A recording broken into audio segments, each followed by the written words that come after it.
감사합니다. 강의 시작하겠습니다. 자, 오늘은 고급통변반 24강을 진행을 하고 있습니다. 지난 시간에 이어서 시리즈로 용신에 대한 두 번째 시간입니다. 용신에 대해서 제가 6가지를 쭉 소개를 했고요. 뭔가 용신은 내 사주를 푸는 절대적인 키워드로 하나가 존재한다. 이렇게 착각하고 있는데 그렇지 않다. 내 사주를 바라보는 관점에 따라서 다양한 용신이 존재를 하고 있다.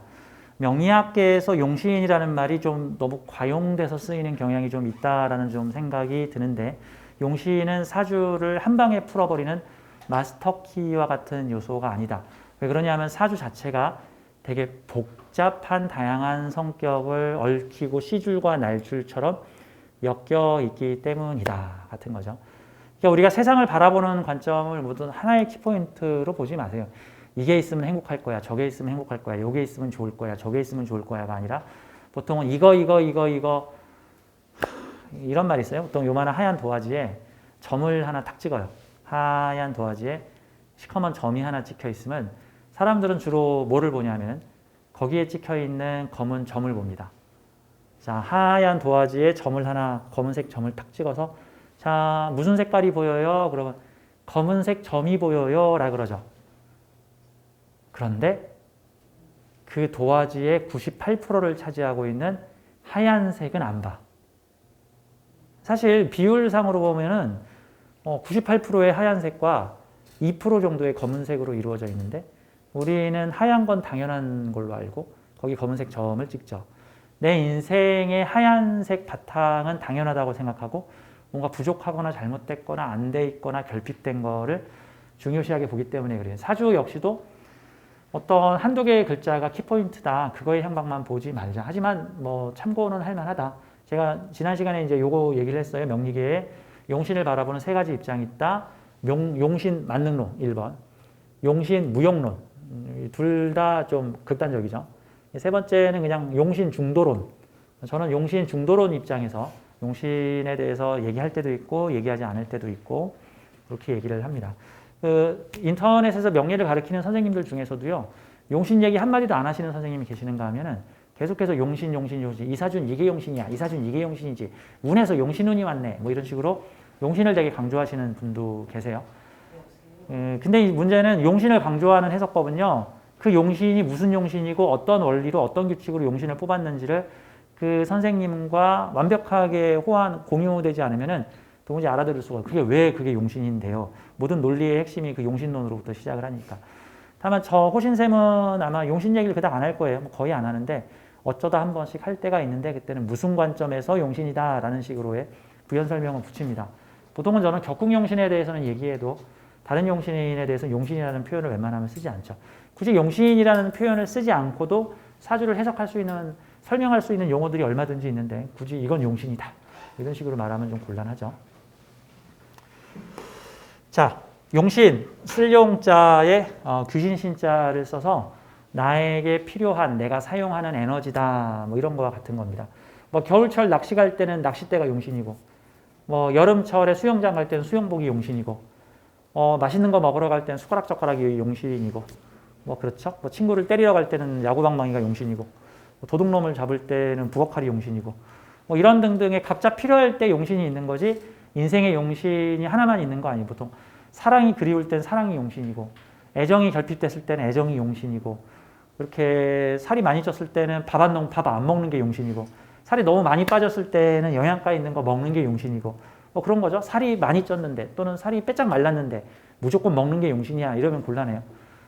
제가 그래서 이 다이어트 하면서 그 현대인의 모든 병은 부족해서 생긴, 적게 먹어서 생긴 게 아니라 많이 먹어서 생긴 거다. 많이 먹어서 생긴 거야. 맞아. 동맥경화, 뭐 당뇨병, 이거 다 많이 먹어서 생긴 병이에요. 지방이 많아져가지고 생긴 문제죠. 과다지방. 그러면은 안 먹어요. 덜 먹어야 되는데 뭘 또 더 먹어서 그걸 해결해요. 뭘 또 더 먹어서. 동맥경화에 좋은 음식이 뭡니까? 당뇨병에 좋은 음식이 뭡니까? 저녁마다 뭘 또 먹어야 됩니까?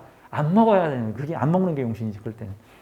자, 아무튼 용신은 그때그때 다르다. 행복에 대한 개념도 사람마다 달라요. 왜? 영혼의 성숙도가 다르기 때문에 우리가 지지난주에 저하고 같이 영격에 대해서 공부하면서 같은 사주 다른 해석 나오는 이유가 영혼의 격이 다르기 때문에 영혼의 격이 떨어지는 경우는 되게 이기적으로 자신의 입장에서 세상의 기lum을 바라보고 영혼의 격이 높을 경우에는 전체적인 입장에서 공의적인 입장에서 영혼의 격이 높을수록 남의 아픔이 내 마음처럼 다가오는 거고 영혼의 격이 떨어질수록 남의 아픔 따위는 상관없고 내가 중요하다 뭐 이런 형태라고도 볼 수 있죠. 원래 능력은 뛰어난데 되게 이기적인 사람들이 보통 소시오패스나 사이코패스가 되죠. 사이코패스는 티가 탁탁 나는데 소시오패스들은 티가 잘 안 나서 또 직장에서 높은 직급에 있는 소시오패스 지능적으로 막 날 괴롭혀 막 날 조종하려고 그래 가스라이팅 뭐 그런 것들이 영격이 떨어질 때 되게 에고적으로 생각을 한다. 남을 도구로 본다. 인격으로 보지 않고. 그 이유가 나의 범주를 좁게 보기 때문에 나의 범주를 좁게. 이 살가죽 안에 들어있는 게 나다. 근데 이제 나의 범주를 넓게 보면 이곳에 있는 사람들은 모두 나와 같은 사람들이다. 보통 사람들은 1차적으로 이 살가죽 안에 있는 나를 나로 보고 다음 우리 가족들까지도 보통은 나의 식구. 그래서 뭐 둘째가 밥을 많이 먹으면 내가 행복하다. 뭐 이런 것 같은 거죠. 근데 이제 아주 이기적인 사람은 내가 이렇게 요 범위 안에 있는 것만 나로 보고 그 바깥에서는 굶어 죽든지 말든지 나로 보지 않기 때문에 이제 성기는 보통 성인들은 이 세상에 있는 모든 존재가 다 신의 피조물이고 나의 분신이다. 나의 영역을 되게 넓게 보는 거죠. 내가 배고픈 것보다 타인들이 배고파하는 것을 더 마음 아파하고 타인들이 행복해하면 내가 또 행복해하고 뭐 이런 것들은 나의 영격이 높아서 생기는 문제다. 그러니까 사주 해석도 다양한 개념이라고 보면 되는 거죠. 자, 지난주에는 제가 지지난주 강의 때는 영격에 따라 사주 해석이 달라진다라는 개념으로 설명을 드린 거고 지금 오늘 요 직전 23강하고 24강 현재 이 강은 사주의 용신법을 통해서 다양하게 사주를 해석하는 법에 대해서 본다. 용신법이 여러 가지라는 이유는 사주를 보는 관점이 여러 가지다. 핵심 포인트를 보는 관점이 여러 가지다. 안전한 차를 찾아요 하는 사람한테는 브레이크 성능이나 에어백 성능이 뛰어난 차가 좋은 차인 거고 잘 달리는 차가 좋은 차예요라고 생각하는 사람 입장에서는 엔진 배기량이나 뭐 타이어 폭이나 뭐 차량의 날렵함 이런 게 중요한 거고 하차감을 중요시 여기는 사람한테는 뭐 차의 브랜드나 뭐 차의 이미지나 차의 인지도 뭐 이런 것들을 되게 중요하게 보는 거죠. 즉 관점에 따라 용신이 다르다. 이런 개념. 사주도 보는 관점에 따라서 다르다. 그래서 지난 시간에 격국용신을 얘기를 드렸고 억부용신을 좀 진행을 하다가 시간이 다 돼서 지금 이번 타임으로 넘어왔어요. 이 격국용신은 한마디로 정의를 하자면은 내 사주의 사회성, 어떤 사회에서 어떤 일을 하면서 살게 되는가에 대한 장르성을 보는 거죠. 사회적 장르성을 보는 겁니다. 그래서 내 사주에 쓰여있는 일정 표에는 나는 어떤 사회에서 어떤 것들을 경험하는 것이냐. 자, 그래서 월지를 되게 중요시 여긴다. 팔자, 용신, 정무, 월령. 사주의 용신은 월령에서 나온다. 월지에 없는 것은 용신 나부랭이도 아니다. 라고 이제 뭐 이렇게 좀 세게 얘기하면 그럴 수도 있는 거예요. 그때 이제 우리는 사실 명리업계의 용신법을 격국용신만 있는 게 아니고 문제는 많은 명리인들이 격국용신도 쓰지만 이 업부용신이나 뭐 통관용신, 병양용신, 조우용신들도 다 같이 보기 때문에 아무래도 그분들과 서로 호환성을 좀 맞춰야 되겠죠. 이 호환성을 맞춘다는 게 뭐야? 어떤 전자제품 회사에서 휴대폰을 만들었는데 나는 반드시 우리 회사에서 만든 충전기만 쓸 수 있는 스마트폰을 만들어봐. 그러면 그냥 상표가 다른 브랜드에서 나온 충전기하고는 호환이 안 돼. 쓰기 불편하잖아요. 가급적이면은 뭐 다른 회사에서 나온 충전기도 갖다 꼽으면은 서로 호환이 되게끔 만들어주면 좋잖아. 우리도 명리를 배울 때 너무 호환성 떨어지게 배우면 우리랑 말이 통하는 사람들하고 뭐 말이 좀 통하는데 관법이 비슷하면 관법이 너무 넘사벽으로 달라버리면 도무지 말이 안 통해요. 그럼 보통 사람들이 틀렸다, 저건 잘못됐다, 우리가 옳다 이런 식으로 주장하면 이것도 편협해질 수가 있는 거니까 명리계에서 통용되고 있는 6가지 용신법에 대해서 같이 지금 설명을 드리는 겁니다. 자, 격국용신은 사회성을 본다 그랬어요. 그래서 8점격으로 본다, 뭐 정제격, 정광격, 뭐 편인격, 평광격 이런 식으로 제 강의의 이 격국용신에 대해서 한 20강 정도를 강의를 해놓은 게 실전사주 시즌 7에 이제 들어있는 내용들인데 요거는 개략적으로만 오늘은 이렇게 좀 설명을 드리겠습니다. 억부용신 지난 시간에 좀 설명을 하다가 시간이 좀 모자랐는데 이게 신강신약을 나누는 기법인데 5, 6년 전까지만 해도 신강신약으로 사주를 구분하는 것들이 되게 당연하게 느껴졌었는데 요즘 그 현대 명리의 트렌드를 볼 수 있는 게 유튜브죠. 유튜브에 있는 여러 선생님들이나 조회수가 높은, 보통 조회수가 높으면 이 선생님이 강의하면 또 저 선생님이 또 강의하고 또 요 선생님 저도 강의하고 막 이제 이런 식이에요. 그렇죠? 요즘에 신강신약 얘기가 거의 없어. 우리 명리 선생님들 사이에서도 신강신약 얘기하면 아유 촌스럽다. 야 요즘에 무슨 또 신강신약이냐. 요즘 약간 그런 느낌이 좀 있는 것 같아요. 그래서 요즘식 명리를 현대식 명리를 좀 하시는 분들은 신강신약 얘기를 잘 안 하고 그 다음에 또 이런 느낌도 있어요. 제가 실제 상담 현장에서 상담을 해보면 신강신약론으로 풀 수 있는 사주 형태는 그닥 많지 않아요. 이게 왜 그러냐면 현대사회, 복지사회, 민주사회로 갈수록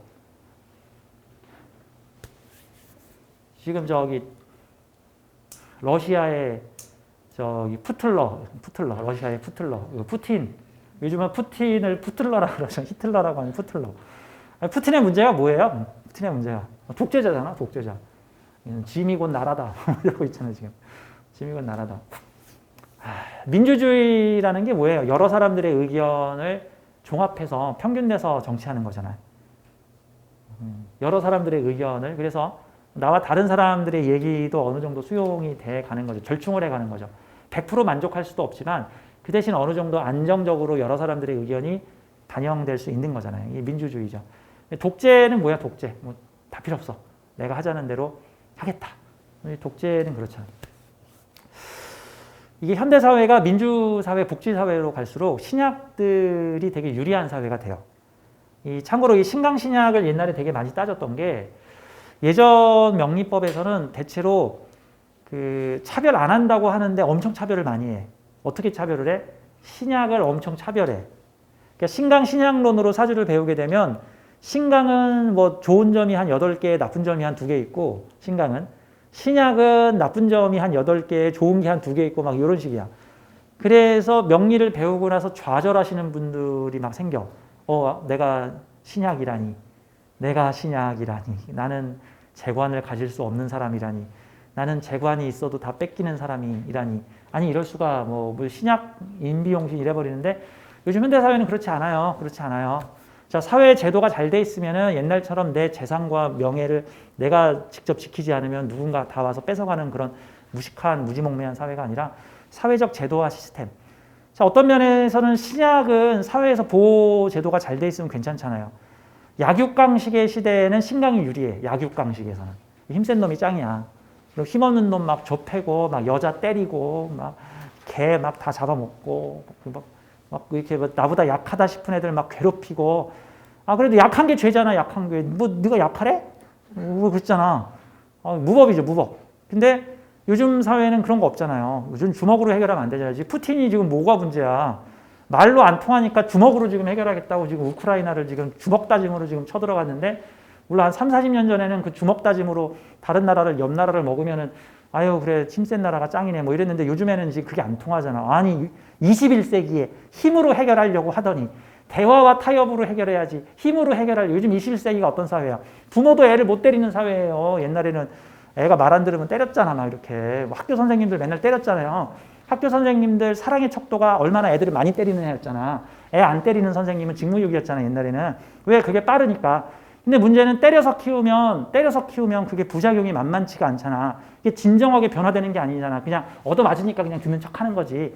진정으로 그 사람을 변화시키려면 때려서가 아니라 리더가 돼서 모범을 보여서 사랑과 감동을 주어서 이끌어야 되는데 그거 어렵잖아. 무식한 인간들 그런 거 못하잖아. 그냥 때리는 게 제일 쉽지. 그러니까 때려서 해결하려는 사람들은 무식하다는 소리 아니지 한마디로 말해서. 이게 때리지 않고 어떻게든 상대를 이끌려고 하는 경우는 많이 그렇죠? 힘드니까. 근데 이게 푸틀러 힘으로 지금 해결하려고 하니까 문제야. 아무튼 정리를 하자면은 예전에는 신강 신약에서 좀 차별을 뒀지만 현대사회 민주사회로 갈수록 신약과 신강의 차이가 거의 없어졌다. 물론 북한에서 태어나거나 러시아에서 태어나거나 아랍에서 태어나거나 저기 아프리카 어디 저기 뭐 콩고 내전 벌어진 뭐 그런 데서 태어나거나 그런 데서 태어나면 신강 신약이 좀 뭐 힘을 발휘해주고 신강은 나만 믿어 하면 신약이 어머 당신만 따르겠습니다 뭐 이럴 수 있는데 요즘 그런 사회가 아니잖아요. 요즘 그런 사회가 아니죠.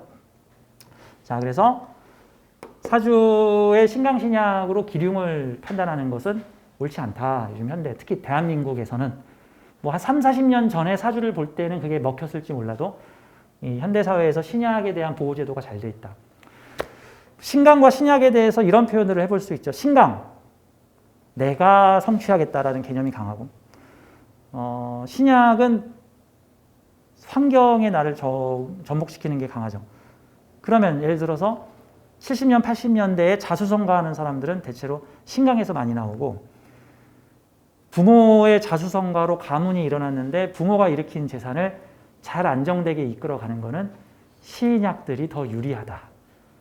근데 자식이 엄청나게 신강한 애가 태어나 버리면은 부모의 업적을 싹 무너뜨리고 다시 내가 돌을 처음부터 하나씩 쌓아서 10층 석탑을 쌓을 거예요. 다른 사람이 쌓은 10층 석탑 위에 돌멩이를 하나 얹어서 11층 석탑을 쌓을게요가 아니라 그거 확 무너뜨려버리고 싫어! 내가 처음부터 10층 석탑을 다시 쌓을 거야. 신약은 돌멩이 하나 얹어서 내가 11층 석탑을 쌓을 거예요. 이런 식으로 보는 게 신약이 더 맞다고 볼 수 있죠. 뉴턴, 만류인력의 법칙을 만든 뉴턴 선생님이 되게 멋있는 말을 했죠. 기자가 와가지고 어떻게 이렇게 훌륭한 발견을 할 수 있습니까? 그랬더니 뉴턴 선생님께서 이렇게 아닐세, 내 앞에 큰 거인들이 있었고 나는 그 거인의 어깨 위에 올라탔을 뿐이라네. 그 말은 되게 겸손하죠. 내가 이룬 게 아니라 내 앞에 수많은 과학자들이 쌓아 올린 어떤 과학적 법칙 위에 내가 돌멩이를 하나 얹었더니 내가 그냥 탁 뜬 거다. 이렇게 얘기한 거죠. 아무튼 이 신강신약은 그 구분을 해서 기륭을 따지기는 다소 좀 힘들다. 다만 그 사주가 어떤 형태로 인생을 살아가는 게 유리한가를 볼 땐 좋죠. 자, 신강. 일강 기준으로 지지의 근 또는 비경겁이나 인성의 도움을 받는 사주. 장점은 의지 독립성이 강하고 장점 의지 독립성 강하다. 환경을 나에게 맞추려고 하는 환경 개성 능력이 강하다. 그러면 찢어지게 가난한 집에서 태어났다? 신강들은 어떤 생각을 가지겠어요? 내 열심히 해서 부자가 돼서 내 부모님 호강시켜드리고 나는 이렇게 가난하게 살지 않겠다. 뭔가 환경을 내 뜻대로 개선하려고 하는 능력이 강하죠.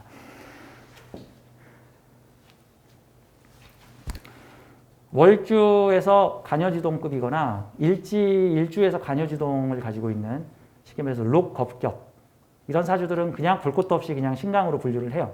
뭐 그게 맞는 얘기예요. 특히 월지에서 비경겁제를 가지고 있는 뭐 걸록격, 양인격, 겁제격 이런 사주들은 나머지 글자가 뭐가 붙어 있든 그냥 신강으로 분류를 할 수가 있어요. 월지는 거의 절대적이니까, 절대적 힘을 가지고 있으니까. 근데 이 못된 소리 하기 좋아하시는 명리 선생님들 중에는 이래도 나쁘다 그러고 저래도 나쁘다 그러고 요래도 나쁘다 그래. 신약 사주는 신약해서 나쁘다 그러고 또 신강 사주를 보면은 또 뭐 결혼 운이 나쁘고 뭐 특히 간여지동들은 무조건 이혼한다 그래. 무조건 이혼한다. 왜 이혼하는데요? 신강하니까. 또 어떤 사람이 가면 네 사주 배렸어. 왜 그런데요? 신약하니까.